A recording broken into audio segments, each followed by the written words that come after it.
ಎಕ್ಸಾಮ್ಗೆ ಅಂತ ಒಂದು ಕಡೆ ಓದಿದ್ರು ಭಯ, ಇನ್ನೊಂದು ಕಡೆ ಓದಿಲ್ಲ ಅಂದರೂ ಕೂಡ ಭಯ. ಹಾಯ್ ಹಲೋ ಎಲ್ರಿಗೂ ನಮಸ್ಕಾರ, welcome to my mini vlog. ಬೆಳಗ್ಗೆ ಸ್ವಲ್ಪ ಫ್ರೆಶ್ ಅಪ್ ಆಗಿಬಿಟ್ಟು ಸೀದಾ ಅಡುಗೆ ಮನೆಗೆ ಬಂದು ABC ಜ್ಯೂಸ್ನ ಪ್ರಿಪೇರ್ ಮಾಡ್ಕೊತಾ ಇದ್ದೆ. ಇನ್ನು ತುಂಬ ಜನ ನನಗೆ ಈ ಜ್ಯೂಸ್ ಬಗ್ಗೆ ಕಮೆಂಟ್ ಮಾಡಿ ಕೇಳಿದ್ದೀರಾ ಏನು ಅಂತ. ನೆಕ್ಸ್ಟ್ ವ್ಲಾಗ್ಗಳಲ್ಲಿ ನಾನು ಖಂಡಿತವಾಗ್ಲೂ ತಿಳಿಸ್ಕೊಡ್ತೀನಿ. ಇನ್ನು ಅದನ್ನು ಕುಡ್ಕೊಂಡು ವಾರ ಇತ್ತು ಅಂತ ಹೇಳಿ ಕಸ ಹೊಡ್ಕೊಂಡು ನೆಲ ಒರೆಸ್ಕೊಟ್ಟೆ.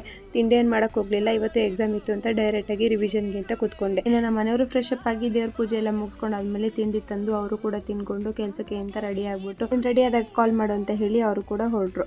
ಇನ್ನು ಅವ್ರು ಹೋದ್ಮೇಲೆ ನಾನು ಸ್ವಲ್ಪ ರಿವಿಷನ್ ಮುಗಿಸ್ಕೊಂಡು ನಾನು ಕುಳ್ಳಿ ಬರೋದ್ರೊಳಗೆ ರೆಡಿ ಆಗೋಣ ಅಂತ ಹೋಗಿ ರೆಡಿ ಆದೆ. ಅಷ್ಟರಲ್ಲಿ ಆ ಮೇಡಮ್ ಅವ್ರು ಕೂಡ ಬಂದರು. ಇನ್ನು ನಾನು ಹಾಕಿ ಡ್ರೆಸ್ ಯಾಕೋ ಕಂಫರ್ಟಬಲ್ ಅನಿಸಲಿಲ್ಲ ಅಂತ ಮತ್ತೆ ಹೋಗಿ ಒಂದು ಡ್ರೆಸ್ ಚೇಂಜ್ ಮಾಡಿಕೊಂಡು ಟೈಮ್ ಆಯಿತು ಅಂತ ನಮ್ಮ ಮನೆಯವ್ರು ಬಂದರು. ನಾನು ಅವಳನ್ನ ಡ್ರಾಪ್ ಮಾಡಿಬಿಟ್ಟು ಅವ್ರಿಗೆ ಮತ್ತೆ ಕೆಲಸಕ್ಕೆ ಅಂತ ಹೊರಟರು. ಅಷ್ಟರಲ್ಲಿ ನಮ್ಮ ಪಮ್ಮಿ ಮೇಡಮ್ ಅವರು ಸಿಕ್ಕಿದ್ರು. ಇನ್ನು ಮೂವರು ಕೂಡ ರೂಮ್ ನಂಬರ್ ನೋಡ್ಕೊಳ್ಳೋಣ ಅಂತ ಬಂದ್ವಿ. ಅಷ್ಟರಲ್ಲಿ ನಮ್ಮ ಕುಳ್ಳಿ ಹೈಟಿಗೆ ಸೆಟ್ ಆಗೋಂಗೆ ಒಂದು ಗಾಡಿ ಸಿಕ್ತು ಅಂತ ಅವಳು ಖುಷಿಗೆ ಏನೇ ಹಾಕೋರೇ ಇರಲಿಲ್ಲ. ಇನ್ನು ನಮ್ಮ ಪಮ್ಮಿ ಮೇಡಮ್ ಅವರು ಭಕ್ತಿನ ಮನಸ್ಸಲ್ಲಿ ಇಟ್ಕೊಳ್ಳಿ ಅಂದರೆ ಜೆರಾಕ್ಸ್ ನೋಟ್ಸ್ ಮೇಲೆ ಇಟ್ಟಿದ್ಲು. ಅವಳನ್ನ ಸ್ವಲ್ಪ ಕಾಲು ಎಳ್ಕೊಂಡು ಇನ್ನು ಓದಿದ್ರೆ ಒಂಥರ ಟೆನ್ಷನ್, ಓದಿಲ್ಲ ಅಂದ್ರೆ ಒಂಥರ ಟೆನ್ಷನ್. ಯಾಕೆಂದ್ರೆ ಓದಿದ್ರೆ ಮರ್ತೋಗುತ್ತೆ ಅನ್ನೋ ಟೆನ್ಷನ್, ಓದಿಲ್ಲ ಅಂದ್ರೆ ಇವ್ರುಗಳೆಲ್ಲ ಓದ್ತಿರೋದು ನೋಡಿ ಒಂದ್ ರೌಂಡ್ ಟೆನ್ಷನ್ ಆಗುತ್ತೆ. ಇನ್ನು ಇವತ್ತಿದ್ದು ಪೇಪರ್ ಟಫ್ ಇರುತ್ತೆ ಅಂತ ಅನ್ಕೊಂಡಿದ್ವಿ, ಬಟ್ ತುಂಬಾನೇ ಈಸಿ ಇತ್ತು. ಎಲ್ಲರೂ ಕೂಡ ಪೇಪರ್ನ ಚೆನ್ನಾಗಿ ಮಾಡಿದೀವಿ ಅಂತ ಮಾತಾಡ್ಕೊಂಡು ನಮ್ಮ ಕುಳ್ಳಿನ ಕರ್ಕೊಂಡ್ಬಂದು ಬಸ್ ಸ್ಟ್ಯಾಂಡಿಗೆ ಡ್ರಾಪ್ ಮಾಡಿ ಇನ್ನು ಹಾಗೆ ಹೋಗ್ತಾ ಒಂದು ಲೋಟ ಜ್ಯೂಸ್ ಕುಡಿಯೋಣ ಅಂತ ನಿಲ್ಸಿ ಹಾಗೆ ಜ್ಯೂಸ್ ಕುಡಿದಾದ್ಮೇಲೆ ನಮ್ಮ ಮನೆಯವರು ನನ್ನ ಮೊನ್ನೆ ಹತ್ರ ಡ್ರಾಪ್ ಮಾಡಿ ಮತ್ತೆ ಕೆಲಸಕ್ಕೆ ಅಂತ ಹೊರಟ್ರು. ಈ ವ್ಲಾಗ್ ಇಷ್ಟ ಲೈಕ್ ಮಾಡಿ, ನನ್ನ ಪೇಜ್ನ ಫಾಲೋ ಮಾಡ್ಕೊಳ್ಳೋದು ಮರಿಬೇಡಿ.